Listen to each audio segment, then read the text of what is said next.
আল্লাহু আকবার।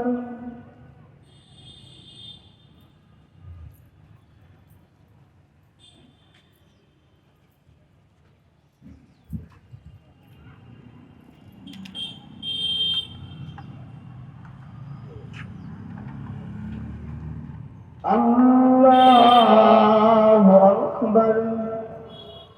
আসসালামু আলাইকুম ওয়া রাহমাতুল্লাহ। আসসালামু আলাইকুম ওয়া রাহমাতুল্লাহ।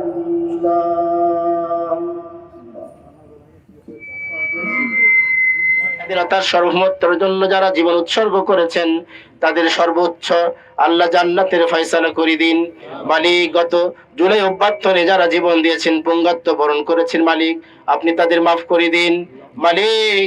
এই আয়োজন যারা করেছে মালিক, তাদের মাফ করে দিন, তাদের সকল প্রকার বালা মুসিবত দূর করে দিন আল্লাহ। ভারতের আধিপত্যবাদের বিরুদ্ধে আমাদের সকলকে ঐক্যবদ্ধ হওয়ার তৌফিক দান করে দিন আল্লাহ। সকল দেশপ্রেমিক মানুষকে এক কাতারে আল্লাহ কাতার বন্দী হওয়ার তৌফিক দান করেন। তার স্ত্রীর প্রতি রহমত নাযিল করুন আল্লাহ, তার পরিবারের প্রতি রহমত নাযিল করুন আল্লাহ। আমাদেরকে মাফ করে দিন আল্লাহ। তার সুখবর আল্লাহ, তার বন্ধু সাদদের মাফ করে দিন আল্লাহ। দেশপ্রেমীদেরকে মাফ করে দিন আল্লাহ। কিয়ামত পর্যন্ত দেশের স্বাধীনতার সার্বভৌমত্ব রক্ষার আল্লাহ তাআলা আমাদেরকে সুযোগ ব্যবস্থা করে দিন। আমিন আমিন সুম্মা আমিন।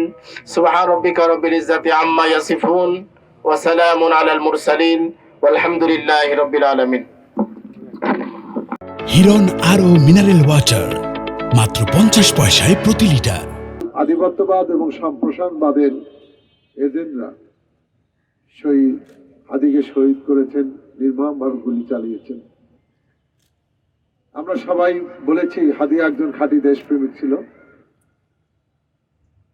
হাদি এদেশের মানুষের মুক্তির লক্ষ্যে, এদেশের মানুষের গণতন্ত্র ফিরিয়ে দেওয়ার লক্ষ্যে সবসময় কাজ করেছেন।